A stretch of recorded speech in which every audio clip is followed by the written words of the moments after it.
Hazel. I'm glad to be here on Keyhole Conversations, and I'm really glad to be here for all the viewers out there.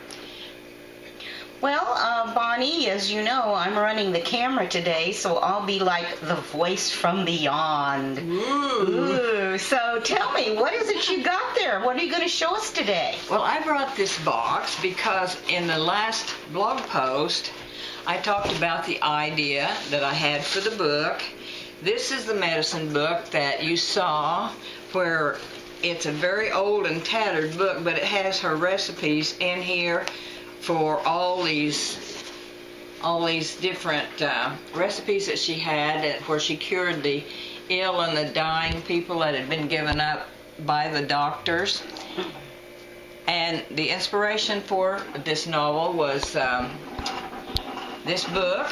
My great-grandmother, who was a medicine woman, and she cured with herbs. Now, today I promised to talk about some of the research, and there was a lot involved. I have a cheat sheet here I'm going to peek at.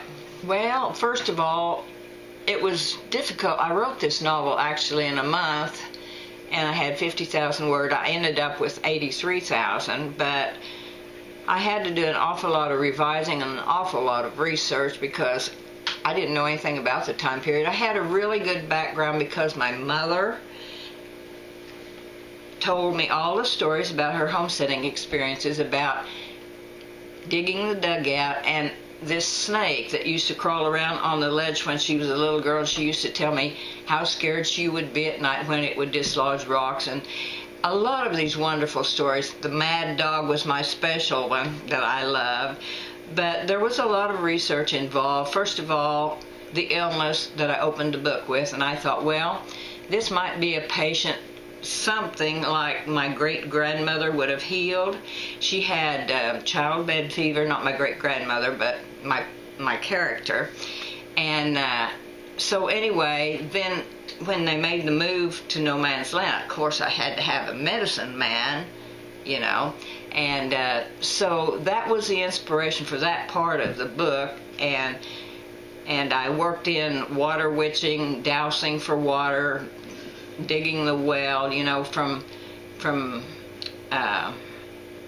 that point of view of that medicine man. He had to have some other traits as well. He had to be a little resourceful being in that country, because you see, he was a Sooner, and he went in there before he was supposed to be.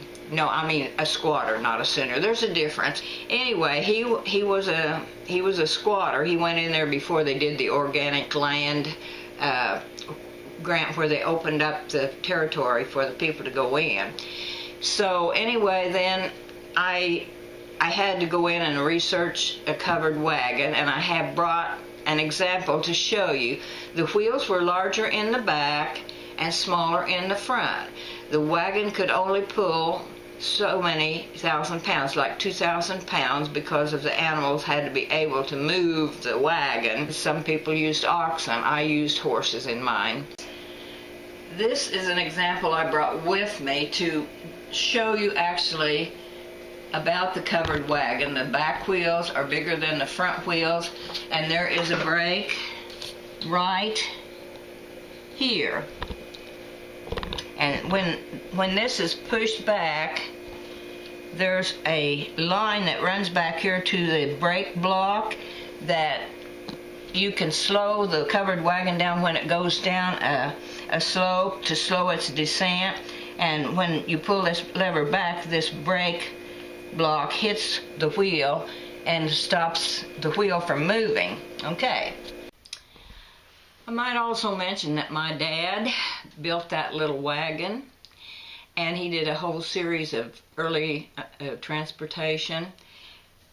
Now, the next thing that I had to go in and research was the kind of food that they carried with them, and it had to be like a lot of dried things like rice, beans, oats, bacon, salted, and salt pork, and things like that. And there were some strange dishes like skilligee and other dishes that they used, and they used to call coffee belly wash. So I had to find a little bit about the flavor of that time period.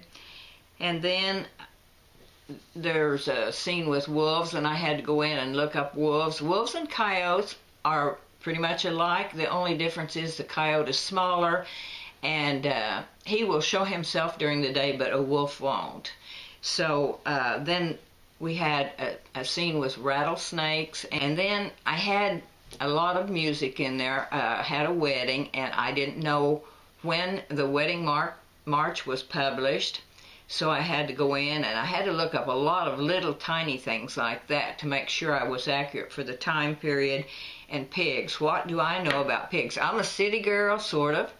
And so anyway, I had a scene in there where Will Duncan buys a pregnant sow. And so I had a scene in there about pigs, and I had to find out an awful lot about pigs that I didn't know before. Anyway, that pretty much concludes what I have to say about the research period. And I'll be debuting Nelly of No Man's Land, a historical novel, around the first week of December. And I hope you'll enjoy it. Take a look at it, sample the product on Amazon.com. And I have a web page on Amazon.com. You can check more out about me and my other books that I do have. And I do thank you so much for having me, Hazel. Okay, well, we'll just have folks come back next time for more on Keyhole Conversations. That sounds good.